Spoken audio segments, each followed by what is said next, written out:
ನಮಸ್ಕಾರ ಎಲ್ಲರಿಗೂ. ನಾನಿವತ್ತು ನನ್ನ ಫೇವ್ರೆಟ್ ಹಾಗಲಕಾಯಿ ಪಲ್ಯ ಮಾಡ್ತಾಯಿದ್ದೀನಿ. 5 ಹಾಗಲಕಾಯಿ ತೊಗೊಂಡಿದ್ದೀನಿ. ಇದನ್ನು ಕಟ್ ಮಾಡ್ಕೊತಾ ಇದ್ದೀನಿ.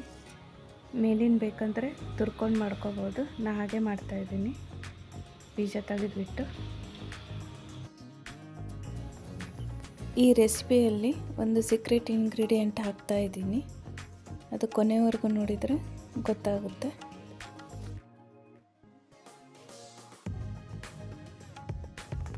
ಹಾಗಲಕಾಯಿನ ಚೆನ್ನಾಗಿ ಹುರಿಬೇಕು.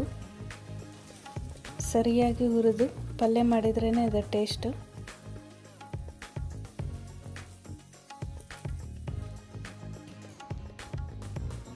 ಇದು ಹುರ್ಕೊಂಡಿದ್ದಾಯಿತು. ಇವಾಗ ತೆಗಿತಾ ಇದ್ದೀನಿ.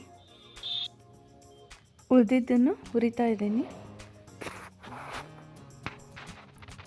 ಹುರ್ಕೊಂಡಾಯ್ತು ಎಲ್ಲ. ಪಲ್ಯ ಹೇಗೆ ಮಾಡೋದಂತ ನೋಡೋಣ.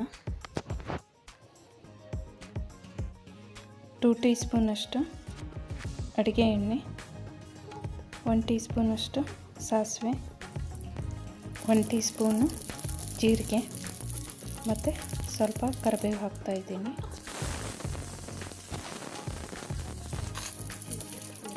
ಇವಾಗ ಒಂದೆರಡು ಕಟ್ ಮಾಡ್ಕೊಂಡಿರೋ ಈರುಳ್ಳಿನ ಹಾಕ್ತಾಯಿದ್ದೀನಿ.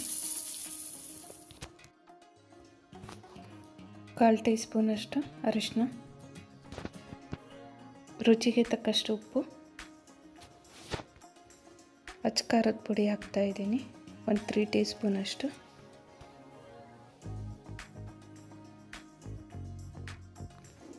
ಒಂದೆರಡು ಟೊಮೆಟೊ ಹಾಕ್ತಾಯಿದ್ದೀನಿ. ಆಮೇಲೆ ಸ್ವಲ್ಪ ಹುಳಿನೂ ಹಾಕಬೇಕು. ಅದಕ್ಕೆ 2 ಮೀಡಿಯಮ್ ಸೈಜು ಟೊಮೆಟೊ ಹಾಕಿದ್ದೀನಿ. ಇವಾಗ ಹುರಿದಿಟ್ಕೊಂಡಿರೋ ಹಾಗಲಕಾಯಿನ ಹಾಕ್ತಾಯಿದ್ದೀನಿ. ನೆನೆಸಿಟ್ಕೊಂಡಿರೋ ಹುಣಸೆ ಹುಳಿನ ಹಾಕ್ತಾಯಿದ್ದೀನಿ. ನೋಡ್ಕೊಂಡು ಹಾಕ್ಕೋಬೇಕು, ಎಷ್ಟು ಬೇಕೋ ಅಷ್ಟು. ಸ್ವಲ್ಪ ಕಲ್ಲುಪ್ಪು ಹಾಕ್ತಾಯಿದ್ದೀನಿ. 2 ಟೀ ಸ್ಪೂನಷ್ಟು ಬೆಲ್ಲ ಹಾಕ್ತಾಯಿದ್ದೀನಿ. ನಿಮ್ಗೆ ಎಷ್ಟು ಬೇಕೋ ಅಷ್ಟು ಹಾಕ್ಕೋಬೋದು, ಟೇಸ್ಟ್ ನೋಡಿಕೊಂಡು.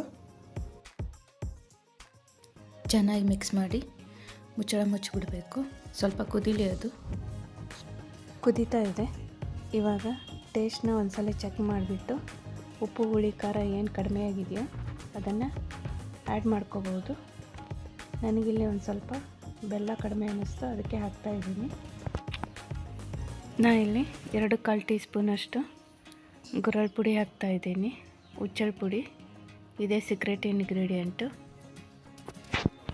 ತುಂಬ ಟೇಸ್ಟ್ ಕೊಡುತ್ತೆ, ಟೇಸ್ಟ್ನ ಎನ್ಹ್ಯಾನ್ಸ್ ಮಾಡುತ್ತೆ. ಗುರಳನ್ನ ಹುರ್ಕೊಂಡು ಪೌಡ್ರ್ ಮಾಡ್ಕೊಂಡಿರೋದು.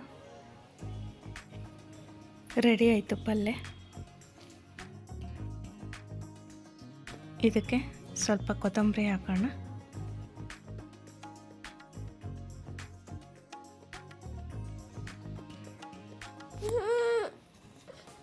ನೀರನ್ನು ಹಾಕ್ತೇನೆ ಮಾಡಿರೋಂಥ ರೆಸಿಪಿ ಇದು.